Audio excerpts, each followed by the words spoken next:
여러분들 요즘에 그 씨앗이 땅에 떨어졌다 그래서 열매를 맺거나 열매를 맺지 못한다는 것에 대해서 묵상하고 계세요? 그래서 마음속에서 여러분들의 마음은 어떤 땅입니까? 좋은 땅이세요? 그럼 어떤 열매를 맺으셨어요? 그 좋은 열매가 뭐냐니까요. 어떤 사랑의 열매? 남을 사랑할 줄 아는 것, 남에게 베풀 줄 아는 것, 내 기분에 휩싸이지 않는 것. 우리가 어떤 것을 따라 세상을 살아가냐에 따라서 열매가 바뀔 수밖에 없는데, 열매라는 것은 속에 있는 것들이 그대로 드러나는 것입니다. 좋은 나무는 좋은 열매를 맺을 수밖에 없고 나쁜 나무는 나쁜 열매를 맺을 수밖에 없다는 것이죠. 씨가 좋아야만 좋은 나무가 될 수 있고, 또 좋은 나무는 좋은 토양에서만 자랄 수 있다는 것을 우리가 잊으면 안 돼요. 그런데 씨 뿌리는 사람의 비유에서 씨앗이라는 것은 하느님의 말씀이기 때문에 이미 좋은 씨입니다. 중요한 것은 땅의 상태에 따라서 그것이 열매를 맺을 수 있느냐 열매를 맺지 못하느냐가 달라진다는 거죠. 이미 하느님의 말씀이 우리 안에 왔다면 그것은 당연히 좋은 열매를 맺어야 한다는 것입니다. 그런데 우리 마음속에 양분이 없다면, 좋은 땅이 아니라면, 그래서 열매를 맺지 못한다면, 그것은 하나를 보고 열을 안다고 우리가 말을 하듯이 단순히 말씀이 열매를 맺지 못한다에 그치는 것이 아니라 우리들의 행복 상태를 반영하고 있다는 거죠. 그러니까 좋은 열매를 맺지 못한다는 것은 이미 마음이 메말라 있다는 거죠. 마음에 양분이 없기 때문에 촉촉히 적셔 있지 않으니까 점점 더 공허해지고 힘들어진다는 것입니다. 하느님의 말씀이 자라나는 것은 그 동시에 우리 안에 기쁨과 평화와 행복을 주는데, 결국은 열매를 맺지 못했다는 것은 우리 마음의 상태가 어떻다? 행복하지 않다, 기쁘지 않다라는 거죠. 늘 불안과 미움과 분노, 공허함과 우울감이 우리 마음을 메마르게 하기 때문에 하느님의 말씀이 자리하지 못합니다. 그래서 이 말씀은 자꾸자꾸 묵상해야 돼요. 지금 내 마음 상태가 어떠한지에 따라서. 하느님을 믿고 따른다는 것은 우리들의 모든 삶이 신앙 안에서 좌우되기 때문입니다. 하느님께 믿음을 두는 사람은 하느님께로부터 많은 힘을 받고 치유를 받고 은총을 받기 때문에 결국은 좋은 땅을 유지할 수밖에 없다. 그러나 믿음이 없는 사람은 온전히 맡기지 못하니까 좋은 땅이 될 수 없다라는 거죠. 지지난주에 이스라엘의 기후에 대해서 잠깐 말씀을 드렸지만, 이스라엘 사람들은 농사법이 우리하고 다르다고 했죠. 건기하고 우기가 아주 뚜렷하게 구분됩니다. 우리는 봄에도 비가 오고 여름에도 비가 오죠. 봄비라는 말이 있죠. 여름비라는 말도 있죠. 가을비란 말도 있죠. 겨울비는요? 있죠. 눈이 안 내리면 비가 내린 것이 아니겠습니까? 그런데 이스라엘은 봄비, 여름비 이런 말이 없어요. 거기는 그냥 건기, 마를 때와 비가 올 때가 뚜렷이 구분되기 때문입니다. 비가 안 올 때는 몇 개월 동안 아예 오질 않아요.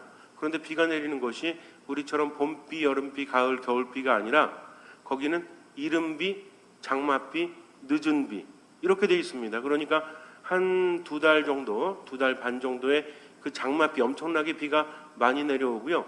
그 전에 이른비가 먼저 살짝 내려줘요. 그 다음에 조금씩 한 달 정도 지나가지고 집중적으로 장맛비가 내리고, 그 다음에 한 달 정도 지난 다음에 또 늦은 비가 살짝 온다는 겁니다. 그리고 나머지는 그냥 건기예요. 비가 오지 않는다는 거죠.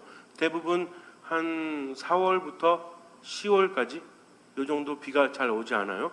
그래서 보통 4월하고 10월 정도는 이제 환절기라고 말할 수 있습니다.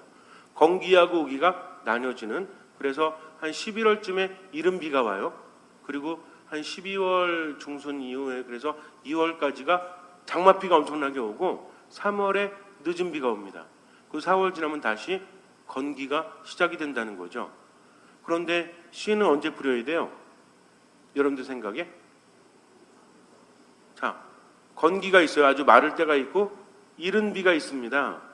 그리고 장맛비가 있고 늦은 비가 있다고 그랬죠. 다시 건기가 시작된다고 그랬어요.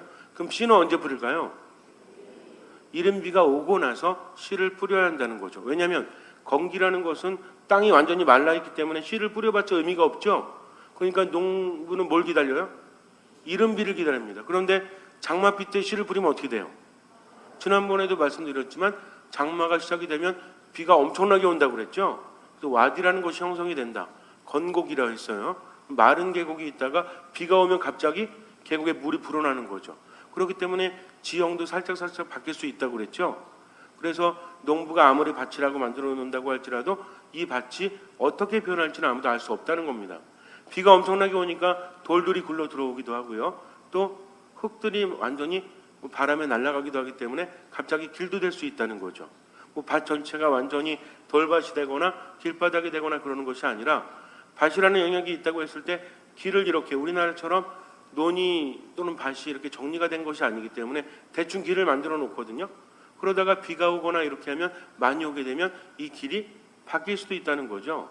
그러니까 언제든지 요 어느 정도 영역 안에서 길이 될 수도 있고 밭이 될 수도 있고 이렇다는 겁니다. 그래서 이 평균적으로 수확이 이루어지는 것이 아니라 어느 부분에서는 엄청나게 이루어지고 어느 부분 이루어지지 않고, 그래서 농사를 지을 때도 어떻게 하냐면 우리는 그냥 뭐 이렇게 시간을 정해가지고 아주 여유롭게 파종하거나 이럴 수 있지만 거긴 그렇지 않아요. 언제 할 수 있다고 그랬죠? 이른 비가 왔을 때, 이때 씨를 심어놔야만 땅속에 들어가서 단단하게 자리 잡고 있죠. 그러다가 장맛비가 오면 아무리 많이 내린다고 할지라도 이 씨가 파헤쳐지지 않아요. 그런데 이른 비가 언제 올지 알아요, 몰라요? 예를 들어 가지고 뭐 11월 1일부터 5일까지 이른 비가 내립니다. 이렇게 말하면 준비할 수 있죠. 그러나 옛날에는 뭐 기상정보 이런 것도 있지 않았고 언제 비가 올지 모르니까 뭐만 쳐다보고 있는 거예요. 하늘만 쳐다보고 있습니다. 그러다가 비가 오면 이 비가 오다가 살짝 그치거나 이렇게 되면 그때를 놓치면 안 된다는 거죠. 그래서 그때 나가서 씨를 뿌리는데 우리처럼 밭을 갈고 나서 씨를 뿌리는 것이 아니라 거기는 대충 이렇게 뿌립니다.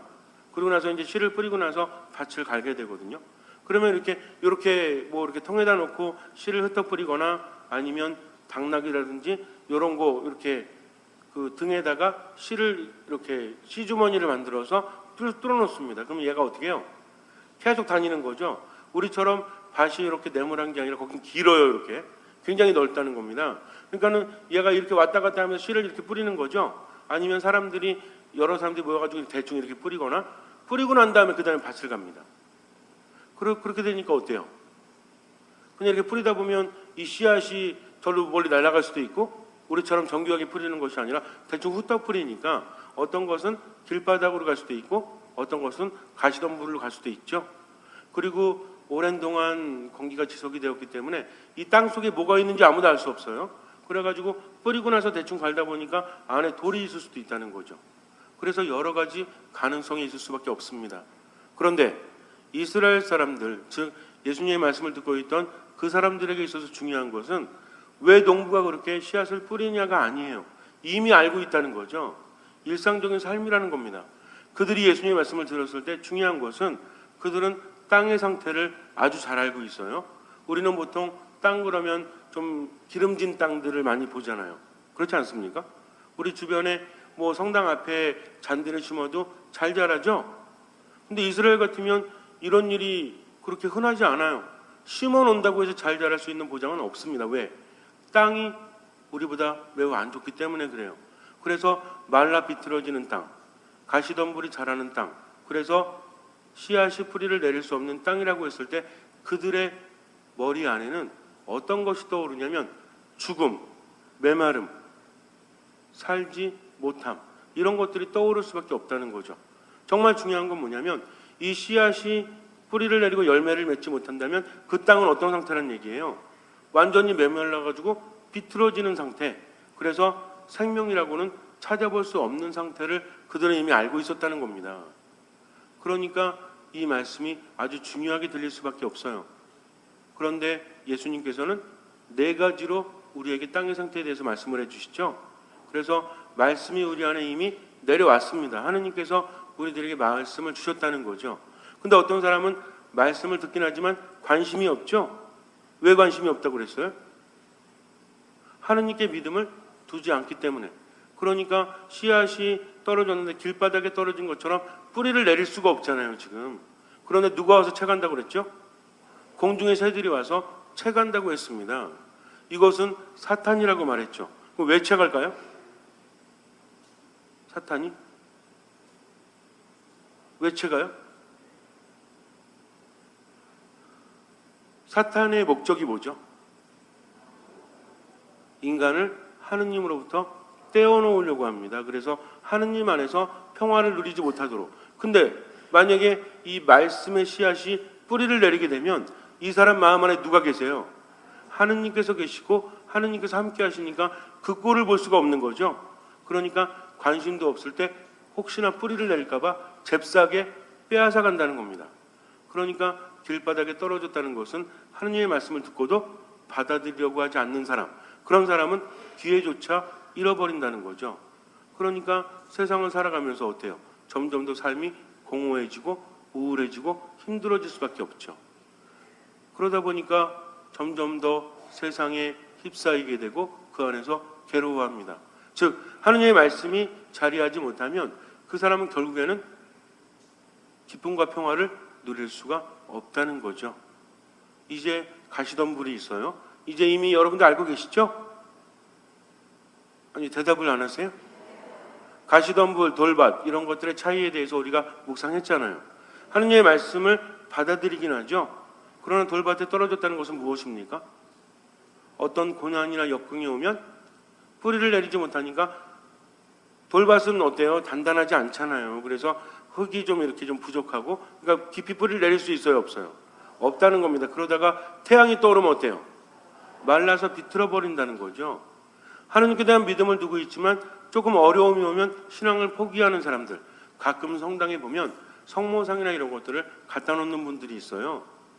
우리 성당에서는 아직까지 제가 들어본 적이 없는데 왜 갖다 놔요? 이제는 안 믿겠다는 거죠. 그래서 십자가하고 성모상, 예수성심상, 묵주 같은 거를 다 이렇게 싸가지고 성당 앞에, 그래도 버리지 못하죠. 양심상. 근데 이제 안 믿겠다는 거죠, 하느님. 그래서 이렇게 갖다 놓는 분들도 있지 않습니까? 그런데 그런 분들 대부분 나중에 어때요? 참으로 후회하지 않습니까? 하느님 때문에 힘들었던 것이 아닌데 왜 하느님 탓을 하죠? 주변에 역경이 있거나 고난이 있다면 그럴 때 착각을 할 수 있어요. 하느님을 믿지 않으면 가정에 분란이 없을 텐데 그럴 것 같아요? 그렇지 않습니다. 하느님께 믿음을 두지 않으니까. 하느님을 떠나서는 우리는 살아갈 수 없거든요. 그러니까 가족이 어떤 신앙적인 갈등이 있다 그래서 내가 하느님을 안 믿으면 우리 가족이 편안해질 거다 라고 생각하는 분도 있다는 거죠. 그런 사람에게 있어서 믿음이라는 것은 별거 아니잖아요. 결국은 내가 행복하는 데 있어서 도구뿐이 되지 않습니까? 그러나 우리는 믿음 안에서 어떻게 배웠어요? 인간은 하느님의 모상이다. 인간을 만들어주신 분은 누구다? 하느님이시다. 생명을 주시는 분도 하느님이시요 생명을 걷어가시는 분도 하느님이시다. 그러면 내가 하느님을 마음대로 좌지우지할 수 있어요? 그렇지 않다는 겁니다. 진짜 믿음이라는 것은 하느님께 모든 것을 맡긴다는 거죠. 내가 이 사람들이 나를 박해하고 나를 받아들이지 않아도 내가 믿음 안에서 머물면서 하느님께 청하기만 하면 하느님께서 나를 도와주시니까. 언제까지 우리 하느님께 믿음을 둬야 돼요? 죽을 때까지. 스스로 판단하지 말고. 그러면서 모든 것을 맡길 때 하느님께서는 이끌어 주시는데 그것을 참지 못해가지고 가정의 평화를 위해서 신앙을 포기한다. 또 어떤 사람은 어때요? 직장 때문에 신앙을 포기하는 사람도 있죠. 그런 사람도 있어요. 천주교 신자에 대해서 박해하니까 내가 신자를 안 하겠다. 또는 어때요? 신자이긴 하지만 드러내지 않잖아요. 어디 가서도 종교가 어떻게 되세요? 그러면은 세례는 받았는데 신앙은 없어요. 이렇게 말합니다. 이게 뭔 얘기인지 알아요? 태어나긴 했는데 부모가 없어요. 라고 말하는 것과 똑같다는 거죠. 세상에 태어나는 순간 삶을 살아야 되는 것처럼 세례를 받았다면 그 다음부터 신앙인입니다. 근데 부끄러워한다는 거죠. 천주교 신자라는 것을 밝히길 굉장히 부끄러워해요. 그래서 성호도 제대로 거의 안 거요. 제대로 안 걷죠. 어떤 분이 직장에 취직했는데 이분은 아주 열심한 신앙인이었습니다. 밥 먹을 때마다 이렇게 성호를 긋는 겁니다. 그러니까 옆에서 이렇게 쳐다보더래요. 그래서 이 사람은 천주교 신자가 아닌가 보다. 그래서 좀 싫은가? 어쨌든 나는 하느님을 배신할 수 없기 때문에 밥 먹을 때마다 성호를 긋는 거죠. 그랬더니 옆에서 이렇게 한참 쳐다보던 사람이 어느 날은 밥 먹으러 옆에 붙어 앉더래요. 그래갖고 성호를 그으니까 이렇게 보더니 자기도 성호를 이렇게 그었더래요. 그러니까 왜 쳐다봤던 거예요? 이 신자가 성호를 긋는 거 보니까 마음이 어때? 나도 성호를 그어야 될 것 같은데 그동안 안 걷으니까 머뭇거리다가 계속 그으니까 옆에 앉아가지고 그었다는 거죠. 근데 놀랍게도 한 달 정도 지나니까 거기 있는 사람들의 3분의 2가 성호를 긋고 있더래요. 그러니까 그동안 이야기하지 않았지만 대부분 다 천주교 신자였다는 거죠. 근데 드러내지 않았다는 겁니다. 어쩌면 이것도요, 돌밭에 떨어진 것과 다를 바가 무엇입니까? 신앙을 부끄러워하는 사람들, 성당 다니냐고 했을 때 아유 그냥 뭐 세례 받았지만 뭐 이렇게 말하는 사람은 결국 하나님께 믿음을 두지 못하니까 환난이나 역경이 오면 그 믿음은 사라지고 말죠. 그러니까 돌밭에 떨어진 씨앗과 같다는 겁니다. 이런 사람이 행복하겠어요? 행복할 리가 없죠. 마음이 돌밭인데 어찌 행복할 수 있겠습니까? 그 다음 뭐죠? 가시덤불이라 했어요. 가시덤불은 뭐라고 그랬죠? 우리가 신앙을 지켜나가는데 어떤 장애가 되는 외적인 요소는 뭐라고 했습니까? 외적인 요소 때문에 신앙이 무너지는 사람은 씨앗이 어디 떨어졌다? 돌밭에 떨어졌다. 왜? 외적인 요소. 태양이 솟아오르면 태양 때문에 어때요? 말라 죽고 말기 때문에 그렇죠. 그러나 가시덤불은 뭐예요? 요건 조금 달라요. 땅에서 자라는데 씨앗이 뿌리를 내리고 자라긴 하지만 뭐가 더 빨리 자라?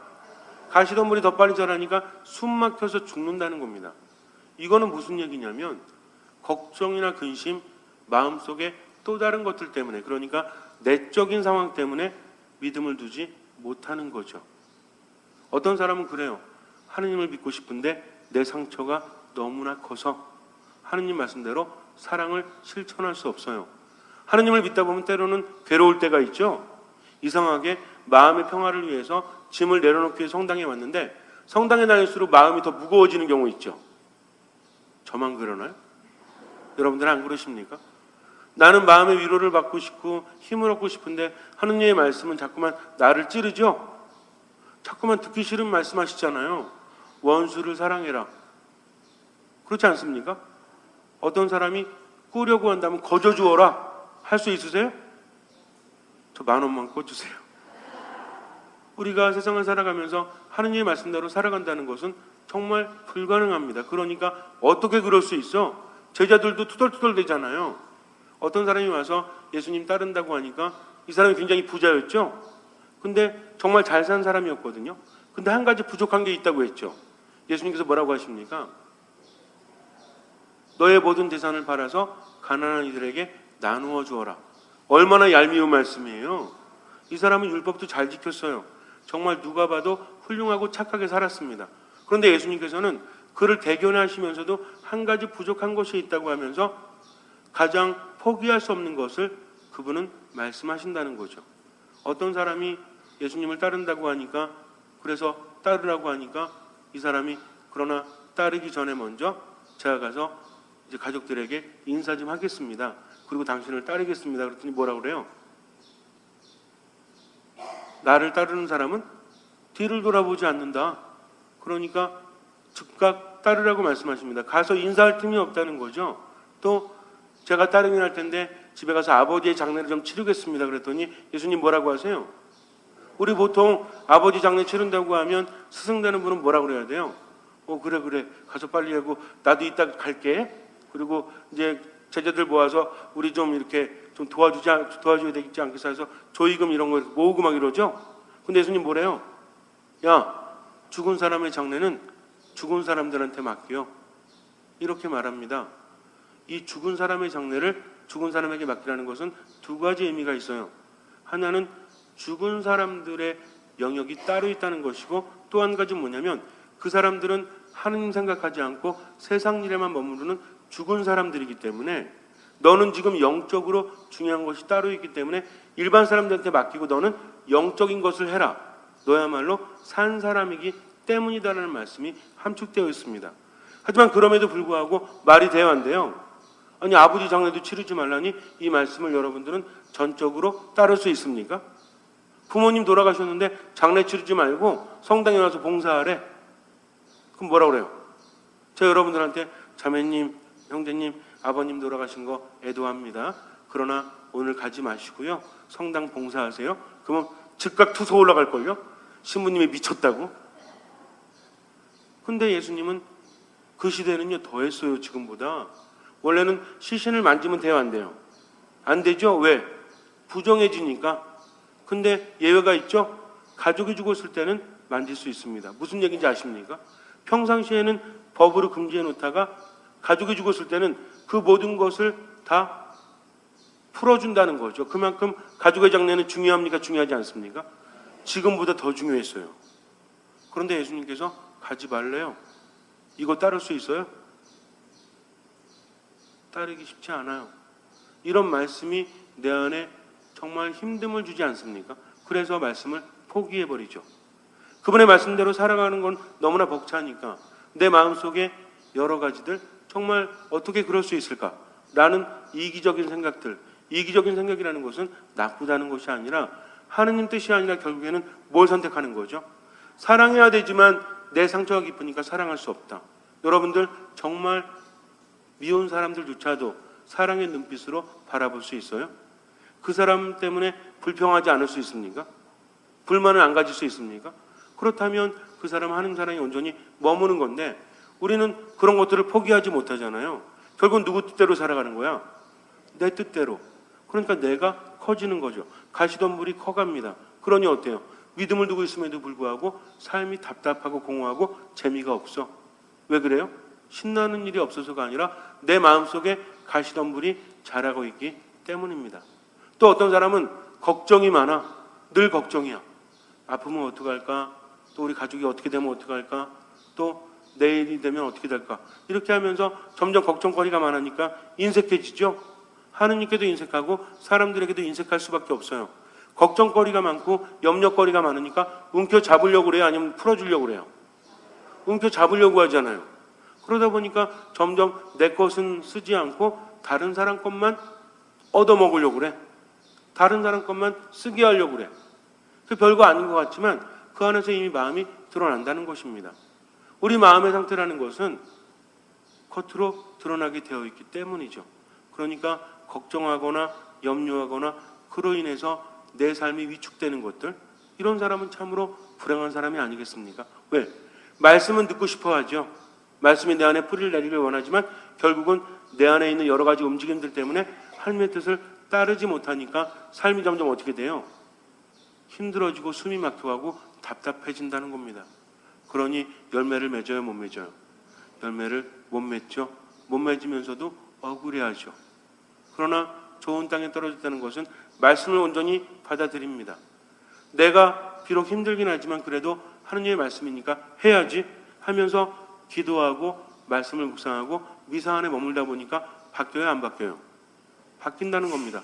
우리 마음을 이끌어 주시는 분은 누구시죠? 하느님이시라는 거죠.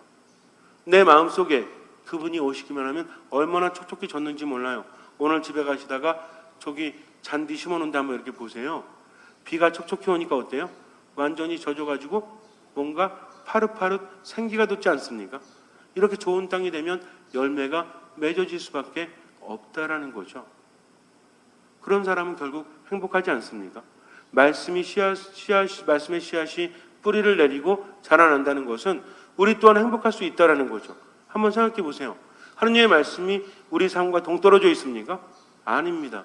믿음을 두고 그 안에서 힘을 얻는 사람은 자기 삶도 제대로 살아간다는 거죠. 근데 말씀대로 살아가지 못하는 사람은, 이기적으로 살아가는 사람은 결국에는 스스로도 행복하지 않잖아요. 삶이 우울해지고 공허해지지 않습니까? 여러분들은 어떠세요? 내 삶의 모든 것들을 하느님의 말씀대로 나누면서 하느님께 인색하지 않고 사람들에게 인색하지 않고 그렇게 살아가십니까? 아니면 마음이 조불조불해가지고 자기 것만 가지려고 하고 누가 혹시라도 조금 상처를 주면 분노 때문에 견디지 못하고 미워하면서 스스로 공허하게 살아가고 있습니까? 가장 중요한 것은 하느님 안에 머물면서 그분을 바라봤을 때 우리 마음속에서 동요가 일어난다는 거죠. 하느님 안에 머무는 사람은 얼마나 행복한지 몰라요. 그러니까 자연스럽게 열매는 30배, 60배, 100배로 맺어집니다. 근데 그렇지 않은 사람은 성당에 백날 나와도 어때? 말씀의 씨앗이 뿌리를 내리지 못하니까 열매를 맺지 못하고 결국에는 어때요? 주변에서도 그 사람 보면서 뭐라고 그래? 야, 내가 성당에 왜 나가? 저 사람 봐봐, 저 사람. 하느님 믿는다고 맨날 성당에 다니면서도 아주 승질 부리는 거 봐. 인색한 거 봐, 우울한 거 봐, 공허한 거 봐. 야, 저 사람은 하느님 믿는다고 하면서 점집에 갔다 왔대. 그럼 사람들이 그것을 보고 하느님을 믿겠습니까? 믿을 리가 없죠. 내 마음속이 돌밭이라면, 내 마음속이 가시덤불이라면 열매를 맺지 못하니까 사람들도 나를 보면서 하느님 안에 머물지 못하지만, 내가 온전히 믿음을 두면 사람들은 그래요. 야, 저 사람은 가진 것도 별로 없는데 늘 행복해 보여.